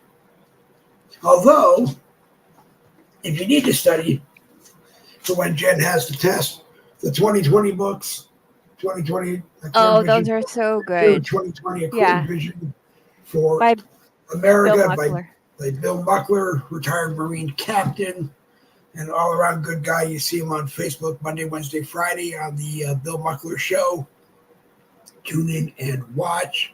If you see him on a broadcast or you hear that he's going to be on a broadcast, watch. Just an all around good guy. And the books, you go to 2020americabook.com, 2020americabook.com. It's $25 for both books. It used to be $25 each. He will mark them for you. He will autograph them for you and write nice notes. If you're keeping them for yourself, let him know. If you're giving them away, he'll write something nice to the person who is receiving them. Go ahead, Jen. No, it's a scary topic, and I don't want to scare people away, but you guys are tough. What? You can't scare me. You can't scare me away. I know. You want to scare me away and knocks the two of you off. Ichabod will save us all. He's a good hunter. No, go ahead. Him and Jesse. Yeah, no, I hate to hear this talk about the next attack is going to be on American soil by the jihadists. And they want to do these stupid things around Christmas time. And so I was coming up with this really cute little thing, and I was going to sell these Christmas tags that, the tags you put on the presents that say like to and from Merry Christmas. And I was going to call this little campaign I was doing the 911 Christmas campaign for emergency Christmas gifts. So if you're going to a Christmas party or you're going to see someone and you need this emergency Christmas gift, you print out this. It's only $1. Yeah, that would be a cool thing to sell. But you buy whatever you want, what you're going to buy. But if you're going to the grocery store, you can get these little tags on the way, just rip off a tag and put it on a pie that says, like, you're as sweet as pie, or get some cookies that say, like, you make any kind of nice grocery thing you can get. Because we've all been in the same boat where we're like, oh, crap, we're going to their house for a Christmas party. We have nothing to bring. Well, just bring a pie, and you can buy my little sheet. It's only $1, and you have it with you all the time. Rip off a tag that says Merry Christmas, to the Glovins from the Woodruffs, and it says you're sweet as a pie, and you put it on a pie, and there you go, Merry Christmas. But with this imminent threat that they may or may not attack, during the holidays, I don't want to call it 911 Christmas. It means emergency Christmas gifting. What should we call it? Yep. Emergency. We'll just call it emergency Christmas gifting, or quick Christmas gifts when you're on the way. What do you do? Randall Griesenbeck, we're live and I couldn't take the phone call, but if you give me about 10 or 15 minutes, I promise I will call you.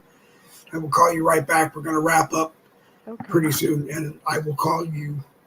I will call you right back. But have you heard about an attack? I haven't heard anything. Have you, Stephen? What did he I say? have. I've heard. Actually, it was on the news the other day on Newsmax, and even the government's talking about there might be there. They're trying to push that narrative. So I don't know who says it's going to be the jihadists. Who says it's not going to be United Nations? Oh my gosh!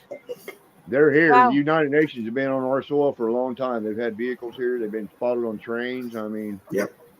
Who some of says them it's people not coming going to across be the the deep border. state? Some of the, they're Antifa is part of their military. I don't care what anybody says. That's Joe Biden's thug. That is part of their foot soldiers. Wow. Like I said, I keep telling everybody, Google Antifa.com. It's going to take you to Joe Biden's White House page. Don't believe me, just do it. That's crazy. Did you hear that new song? I don't know who this one's by. There's one song. It sounds like a circus, and it says, "And we're all being juggled by the donkeys and the elephants." That one is by what's his name?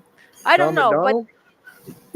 but no. You're not talking about the white rapper. Tom McDonald talks about, I don't listen to rap, but that man, every song he has talks about everything that we're going through, the system, and that song, The System, that's one of his best songs out there. I don't care what anybody says.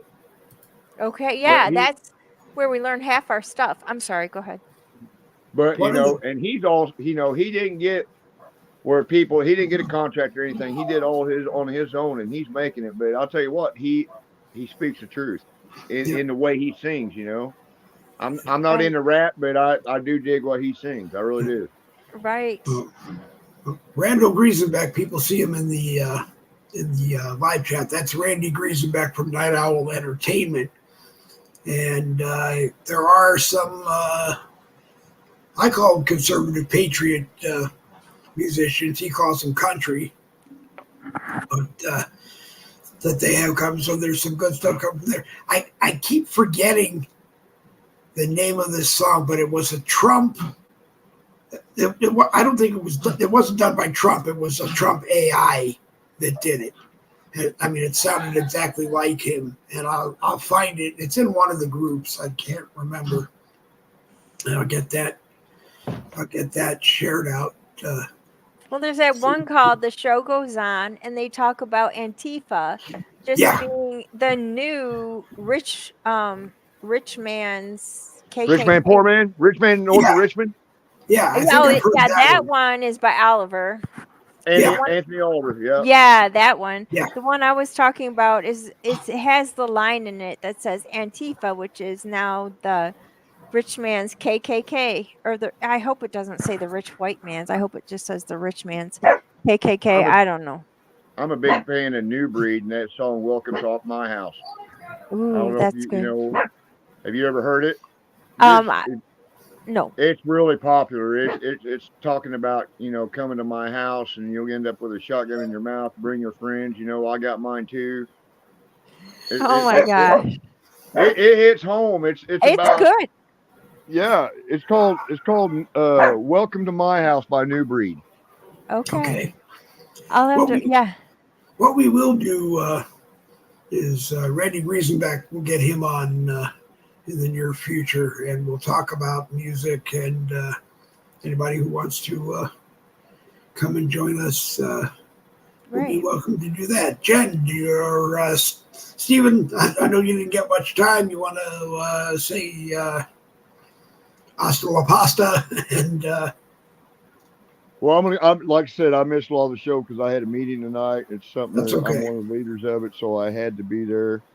But I am going to go, when we get off here, I'm going to go back and watch it, see what I missed. Yeah. Might have some input for the next time.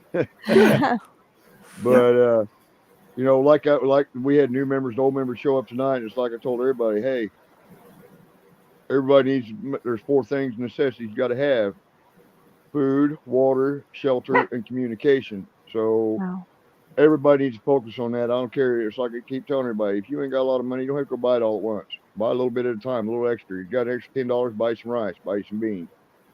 You know? That's good. So, and like I always say, hey, be vigilant, watch your six, and God bless y'all. All right, Stephen. Thank you. We will see you Tuesday at 7 o'clock if you can do it. All righty. All right, Stephen. Thank you. All right. All right. Stephen Ichabod Palmer, you see him around a lot. And if you don't, well, then if you don't see Stephen Palmer a lot anymore, then you know why you see Ichabod Palmer now. So, like you said, be safe, be vigilant, and prep. And watch your six. Watch your what? Six. They say watch your six. I think it means both arms, both legs, and your head, but that's only 5. Your butt is 6. I don't know. Well, don't. If you swallow your bubble gum. That was the funniest meme. Yeah. I saw that. It was silly. I sent that thing to so many people going, this is why Jewish boys and girls are not allowed to have an elf on the shelf. Because they do naughty things like eat the gum. Yeah. That's funny. But, okay, well. Hey, Jen, it was a great time. Even though it did have some fireworks, there was a Boogie with a blowout there, which I haven't had in a long time. I know. I'm proud of you. That was great. You know, but and hey, you know, like I said, when to Stephen, and if Jerry is watching, I have said it before. You know, the best thing I learned as far as losing your temper and going off on people on a broadcast is you do it, and then you do it at the end of the broadcast. We're all at the bar having a beer. Or water off a duck. Don't let water off a duck. I mean, don't let it bother you. You know, and and try to just enjoy the moment, because we don't know when the next moment will be. And I don't want to waste any time thinking that something could happen in the next 8 days. I really don't. It's that close to Christmas. Doesn't it feel like we just celebrate? We're like, hey, we're finally in December. It's December 1st. And then 2 weeks happen and we're like, holy crap, it's going to be Christmas. December's a great month. I mean, our second grandson just turned 2. That's awesome. The 13th. And the 16th is his parents, our youngest son and daughter-in-law's anniversary, and her father's birthday, and Donna's birthday, and we won't talk about the 19th. 19th, we all look up and wave at my dad, make sure he's having a good time. But you know, it's life. Yeah, life. Life is life, and that's great. We just do what we can, and you know, sometimes we look stupid, and I hope everybody laughs, and. You know, but like I said, if you can't laugh at yourself, then you can't laugh at anybody else. You don't have a sense of humor, right? You know, and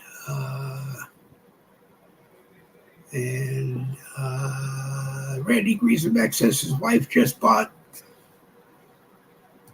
Oh, wait, let me read this the right way. I just bought my wife a new solitary diamond ring. I'm planning on asking her to marry me again. You think I could trick her twice? I don't think you could trick her twice, Randy. I think, honestly, the lady knows you. You have kids, and I love her. I saw one picture of her with a big gun. Like they were going to a shoot match. She is awesome. I've seen broadcasts with her on that Randy was doing it. And I mean, she's a funny lady. She's a crack up. She's very smart. Her name is Jessica. It's the same name as my oldest daughter. She has some kind of, I don't know if it's a natural ability for numbers or if she has training in CPA number stuff. I mean, she's very, very, very smart.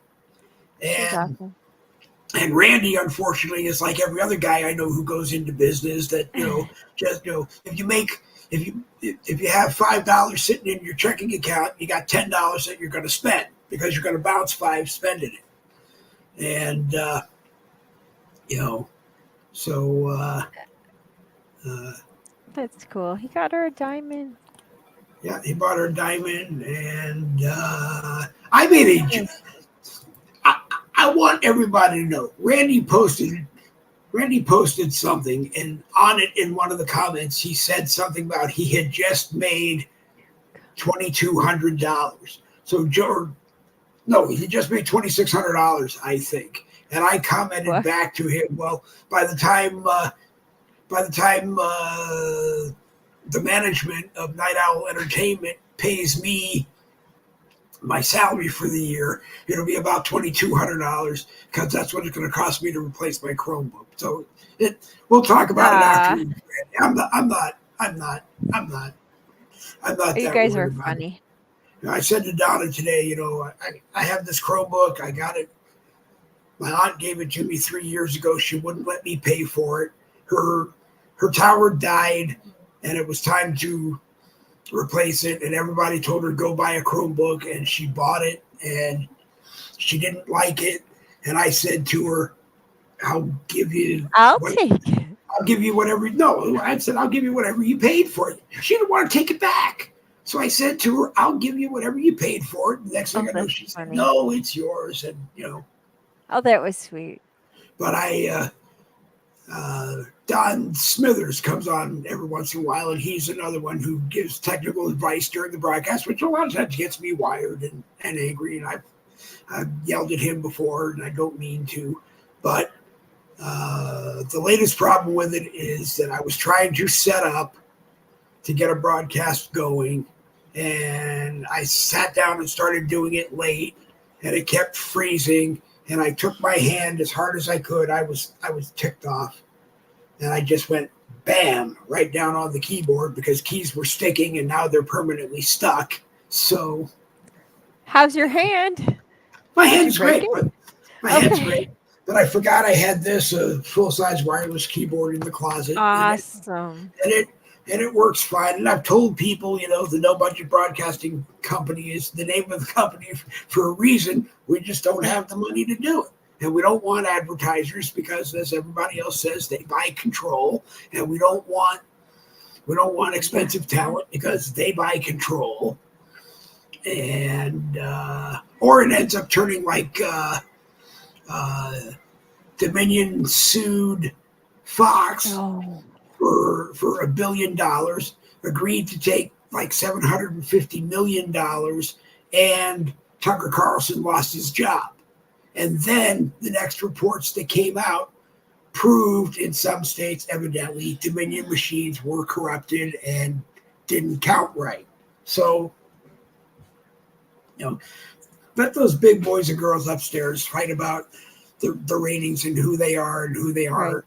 And, who's on top this week and who's not on top this week. And we'll be down here in the trenches reporting what people need to know. And Randy said, boy, you got a big smile on my wife's face from all the nice things that we said. Hey, Jessica, it's true. And, there's a whole lot of, everyone knows what's going on. And sometimes people have hard times. They have rough patches in their lives. And Jessica is just a fantastic lady working through some stuff that everybody else has to work through every day. And, has a lot of friends on Facebook, a lot of friends on YouTube. Actually, I think she had a YouTube channel that Randy lost for her. Oops. That's funny. I don't know. I laugh at all of my friends who have like more than one Facebook account because they've lost more than one Facebook account.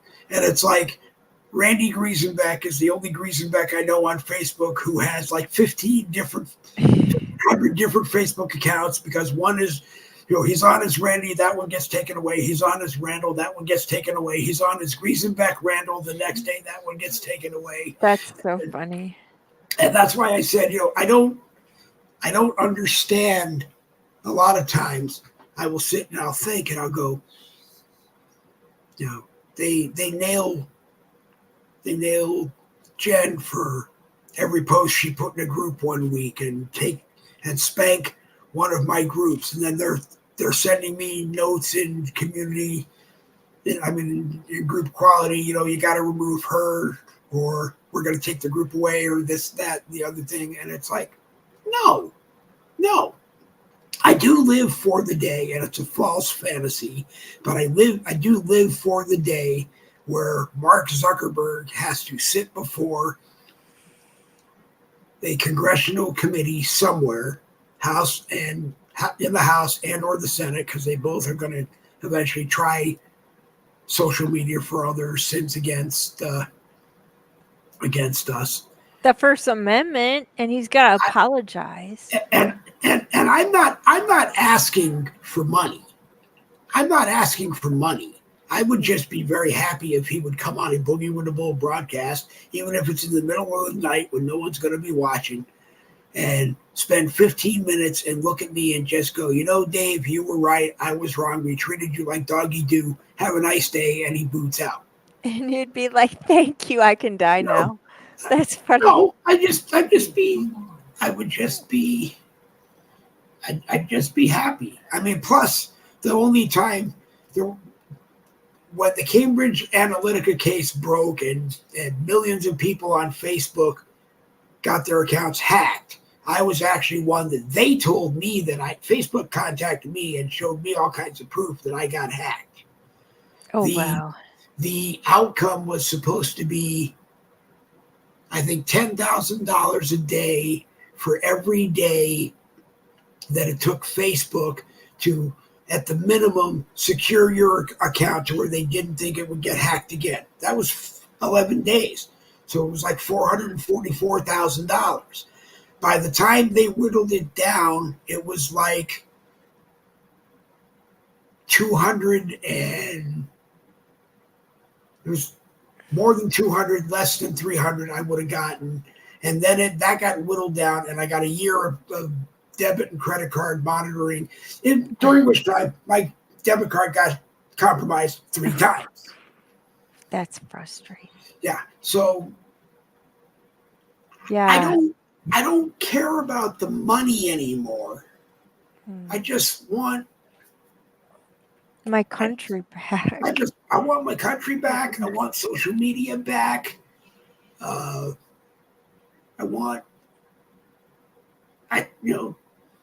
We have a granddaughter coming in May. That's so exciting. And she's already going to owe more taxes in her lifetime than she will ever pay off. Wow. And we're not even talking about great-grandchildren. If her brother, our middle grandson now has children, or our 11-year-old grandson that we live with has children, more debt. That's sick. We need to stop this guy. Someone's got to stop him. And I can't stand hearing this.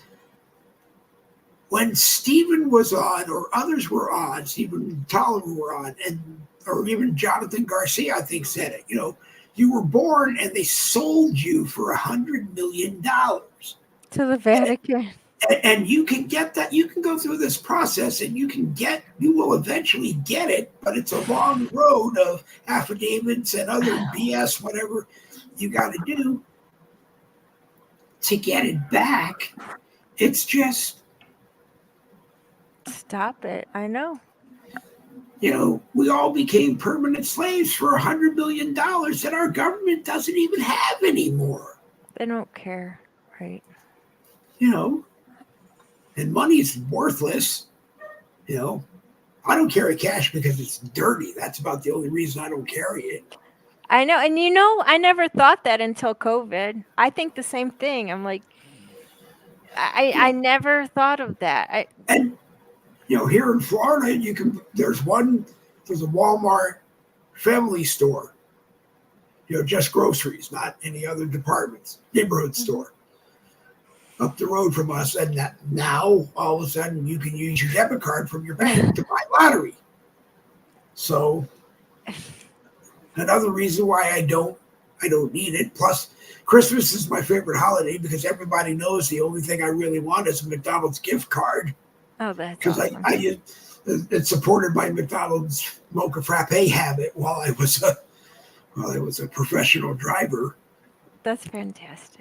But well, I should go. We had you should dinner. go because Randy, Jesse was kind enough to let you tie up the kitchen. I still think one of these days, and I don't know if everybody will ever do it, but one of these days we have to arrange a broadcast where the guys and gals that join me have to come on, but they have to come on with husbands and wives. Yeah. Oh, that would be fun. Funny. Donna won't do it. Donna won't do it, and it would actually probably be one of those broadcasts where we'd all just sit back and let the husbands and wives, go off about how we make their lives incredibly inconvenient, especially because we have this beautiful bedroom studio, and my wife wants to be sleeping now because she has to work early tomorrow morning.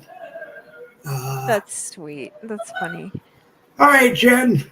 Okay, bye guys. Thank you for ready? watching. Yeah, I'm just hungry, I think. All right, we're gonna send you Thanks, 3. All right, Jen. 3, 2, All right. 1. 3, 2. All right, Jen Woodruff, the homeschooling mom. You see her all over Facebook. You see her in our groups. Because life is so busy, she is stepped down from being an admin in some of our groups. We're trying to get her back into other groups.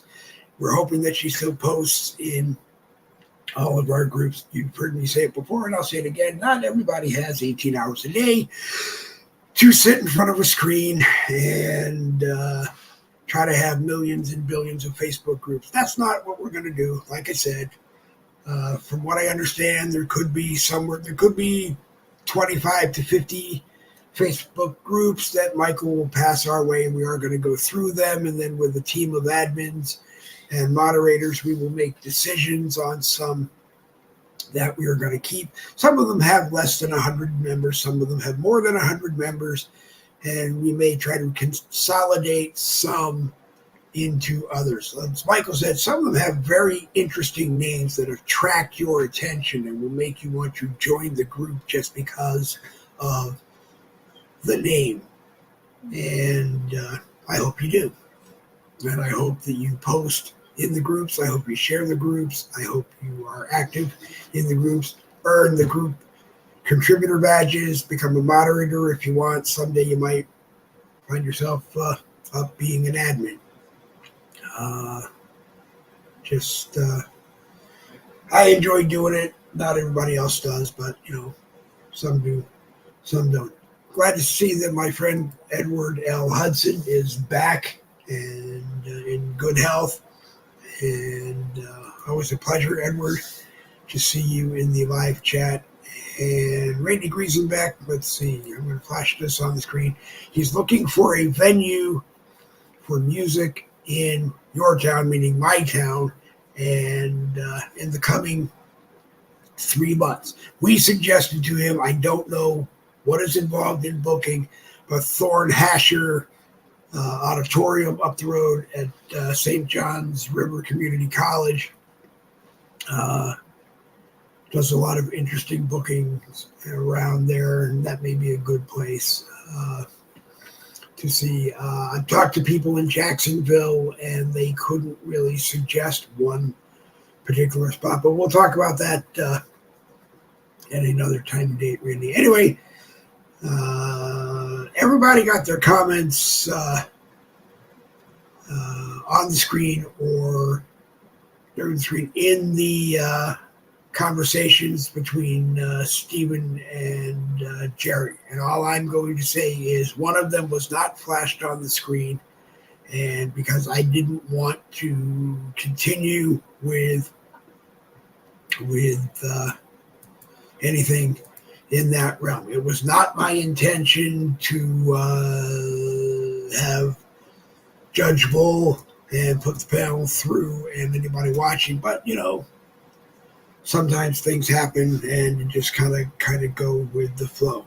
Like I said, I think Facebook is very happy at the end of the day when they watch broadcasts and see all of us yelling at everybody and being upset at everybody, and thinking that they're one by one dividing us and getting people to quit doing this and go on to other things, or just leave Facebook and go do it someplace else. I made a commitment to my fellow conservative patriots when I joined Facebook 15 years ago that I would keep the voice of conservative patriots loud and clear on Facebook as long as I am physically and mentally able to do it, and until Facebook does in fact remove me, block me, and not allow me to come back. Because anybody who thinks you have been banned from Facebook and you come back and you're allowed to use it again, the technology, if they really wanted to ban you from Facebook and not allow you to come back ever again, you just will not ever get a Facebook account. It takes about 35 seconds to activate, and within 5 minutes, you will be banned for life. And if you don't believe me, I will see if I can get my good friend Grant Jackson, who is the owner of StreetLock, StreetLock.com, StreetLock.com. If I can get Grant to come on one night and explain to you how the technology works, how simple it is to do it, and then explain to you that I, Dave Wilburn, was in fact banned from StreetLock for life, and it was about 5 years before I was allowed back. So just understand, they're not banning you for life because they want you to come back and tell all your friends that you got back, so that they keep doing it. Because if one by one they started banning all of the conservative patriots on Facebook for life, they know that it would just go down the tubes, because the leftist socialist Democrats that use Facebook can't support it and generate enough revenue on themselves. Anyway, it's 8:34, and I think we've said enough.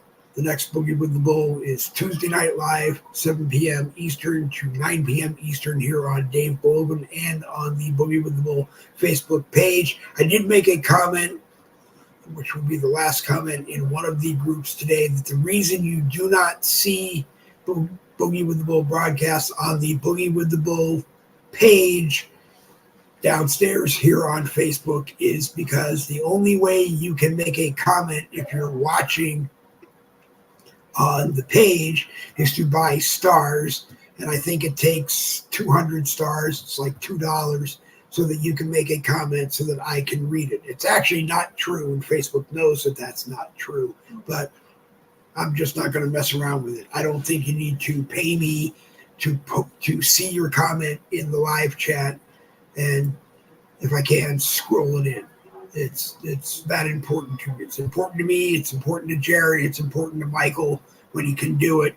It's important to everybody that does this stuff, because we want to hear from you during the broadcast, like bringing Robin Brunson in at the beginning. It's fun to do that every once in a while, because we get somebody who just uses Facebook and enjoys the people that she knows that are on Facebook and has a view that we may not have. So anyway, it's 8:36. I'm Dave Blow, but you're not. This is the part of the broadcast where I look in the camera and I say to you, you have been watching Boogie with the Bull Sunday night at the Bull, a copyrighted presentation of the No Budget Broadcasting Company. We own everything. That's all I'm going to say, and leave it at that. We have to say that because that way we're covered. I do also need to apologize that I believe it was Thursday night, might have been Tuesday night, whenever William Rayfield was on, the clip that was posted, according to people that we talked to that know the law that covers this, we should be okay, but it was a clip of what looked like a Trojan whatever thing, or no, it was African. No, it wasn't African. It was Saudi Arabia when Trump was there and he was dancing with Saudi Arabian males, and everybody was having a good time and showing support for each other. We used that clip. We didn't have permission. We didn't do anything wrong with it, and I don't expect that we will hear anything from anybody. But we apologize to whoever it was if we didn't have your permission. My good friend Jane O'Malley just popped in. She's the under the wire person. And on that note, we're going to say good night, because I promised my wife I would be done by 8:30, and it's 7 minutes after. So we'll hit this one. Double B's for victory. This Boogie with the Bull broadcast has come to an end. If you came in late, you can watch the podcast. We posted it in the 15 groups of ours, and we'll get it shared out into some others tomorrow or later. Anyway, on that